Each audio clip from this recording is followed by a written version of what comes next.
Hi, everyone. I'm having a huge case of FOMO. I was supposed to be in Hoboken, New Jersey today, moderating a panel on synthetic data and its relationship to data quality. Unfortunately, because of health reasons, I wasn't able to make it down there or really up there from where I'm at. But I want to take this opportunity for a very brief message. Um, People have a lot of different ideas about synthetic data. I've argued in public that the phrase synthetic data is stupid. First of all, who wants something synthetic? Secondly, it obfuscates what's actually happening. Under the umbrella of synthetic data, you have augmentation, which most of us know as imputation or something akin to that. That's been around since the 70s. The US government uses it when it releases the census level files. Now they use a very rudimentary methodology, and certainly the methodologies have improved over time. But the augmentation part of synthetic data has been around forever. The other parts are more akin to simulation, which also has been around forever. I think we're doing it in a better way, and things are more advanced, but the general principles are the same. And one of the things I argue about smushing everything together is one, we don't often explain what we mean by synthetic data, synthetic responses, things of that nature.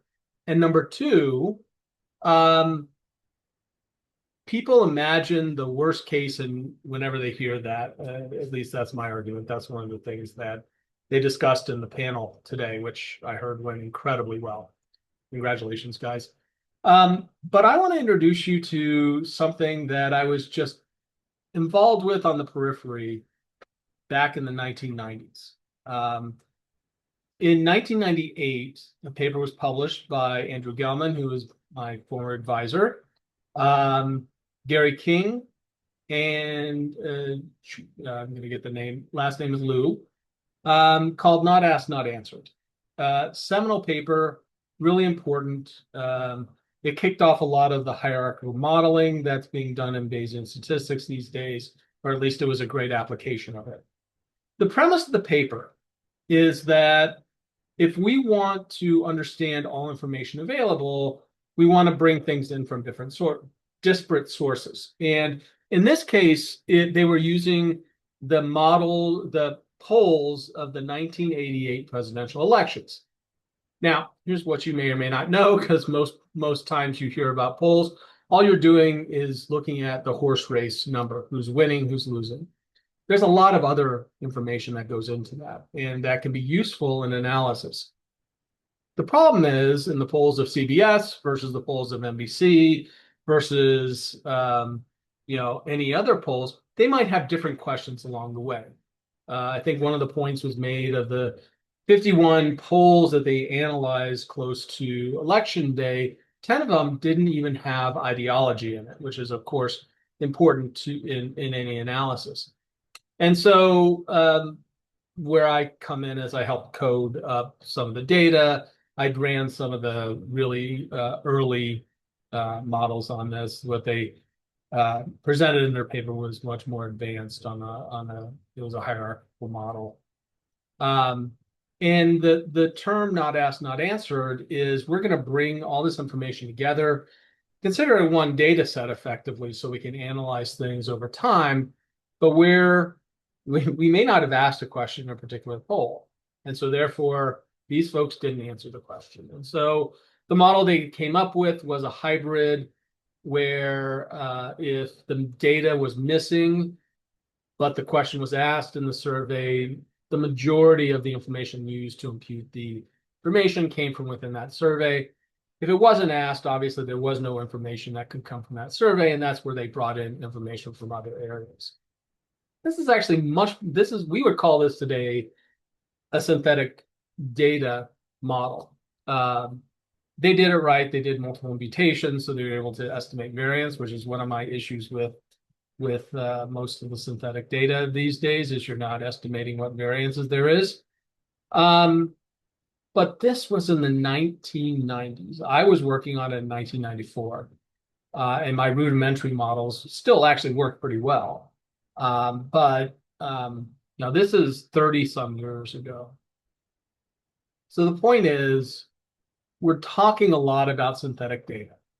At the end of the day, it's how you're using it, what the background information you have to actually uh, impute or create personas or do whatever, um, and how much variance is introduced because of that. I think that we've got to remember that there's a boatload of work that's gone on before that's led us to the point that we're at. We forget that often. And in discussions that I've had with folks across the industry, they forget, that we've had simulation forever.